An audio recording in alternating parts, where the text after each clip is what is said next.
Dana bansos 1 triliun rupiah ternyata disalahgunakan penerimanya untuk bermain judi online pada tahun 2024. Data ini dikeluarkan oleh Pusat Pelaporan dan Analisis Transaksi Keuangan atau PPATK.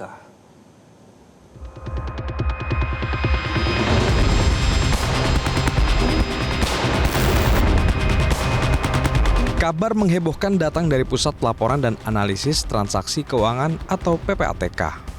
Lembaga ini menemukan adanya penerima bantuan sosial yang dipakai untuk judi online.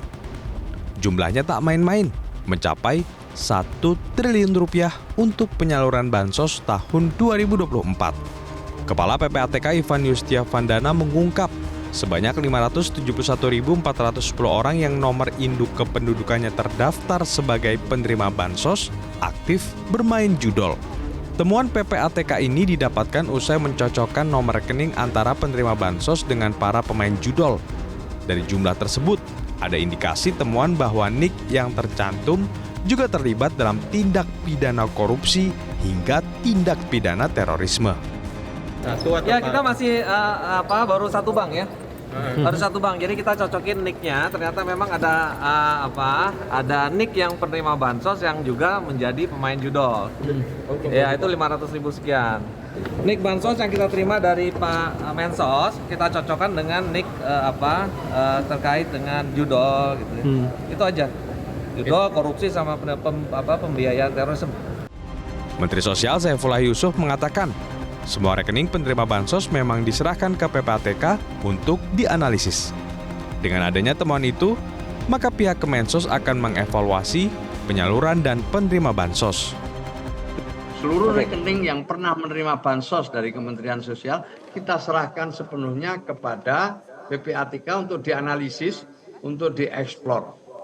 Hasil cepatnya seperti tadi yang sudah diungkapkan, baru pada satu bank aja, data di tahun 2024, lebih dari 500.000 rekening penerima bansos yang diduga main judol. Ya, Gus. Nah, ini tentu menjadi sesuatu yang penting buat kami untuk mengevaluasi ke depannya.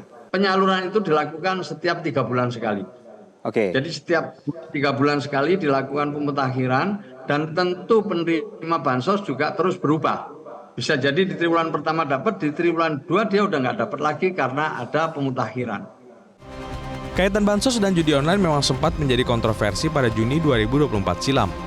Kala itu pada 13 Juni 2024, Menko PMK Muhadjir Effendi menyampaikan bahwa keluarga korban judi online yang mengalami kerugian materi dan psikologis karena anggota keluarganya kecanduan judi bisa dimasukkan ke dalam data terpadu kesejahteraan sosial atau DTKS dan menerima bansos. Ini bagian dari advokasi dan pendampingan sosial melalui Satgas Pemberantasan Judi Online. Sejumlah pihak mengaku khawatir dengan pernyataan Menko PMK itu karena khawatir bahwa dana bansos bisa kembali disalahgunakan oleh pelaku judi dalam keluarga tersebut. Kala itu, MUI tegas menolak dengan argumentasi bahwa berjudi adalah pilihan sadar dan bukan akibat penipuan, jadi tak layak menerima bansos. Akhirnya Presiden Jokowi pada 19 Juni 2024 menegaskan tidak ada bansos untuk pelaku judi online. Ia mengklarifikasi bahwa pemerintah tidak berniat memberikan bansos kepada pelaku judi. Yang diusulkan Muhadjir hanya pendampingan bagi keluarga korban. Terkait temuan PPATK saat ini, Menteri Sosial Saifullah Yusuf menyatakan akan mendalami lebih lanjut apakah rekening yang bersangkutan dipakai sendiri untuk judi online atau ada pihak lain yang memanfaatkannya.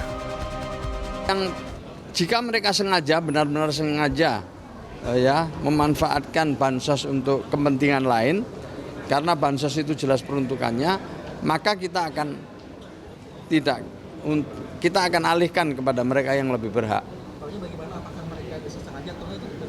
Ya nanti kita teliti dengan PPATK, kan apakah mereka ini digunakan secara individu, ya, atau menjadi bagian dari jaringan, atau dimanfaatkan oleh orang lain.